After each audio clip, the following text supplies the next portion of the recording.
Australia वा USA को visa refusal छ भने पनि हजुरहरूले क्यानाडा अप्लाई गर्न मिल्छ। क्यानाडाको भिजा सक्सेस रेट एकदमै राम्रो रहेको छ।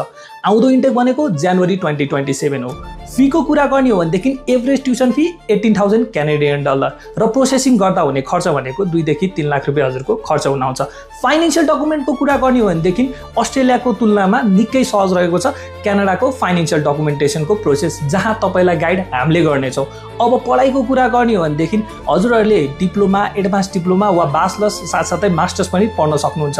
2 वर्ष, 3 वर्ष वा 4 वर्ष जति नै वर्ष पढ्नु भयो भने पनि हजुरहरूले अप टु 3 इयरको पोस्ट स्टडी वर्क पर्मिट प्राप्त गर्न सक्नुहुन्छ। पढ्दै गर्दाखेरि हजुरहरूले विकली 24 आवर काम गर्न पाउनुहुन्छ भने ब्रेकको बेलामा फुल टाइम काम गर्न पाउनुहुन्छ। यो एज अ इन्टरनेसनल स्टुडेन्ट हामीलाई जानको लागि निकै राम्रो गन्तव्य रहेको छ क्यानाडा। अब हजुरहरू प्रोसेस अगाडि बढाउन चाहनुहुन्छ भने आज नै स्टडी एक्सप्रेसलाई सम्पर्क गर्नु।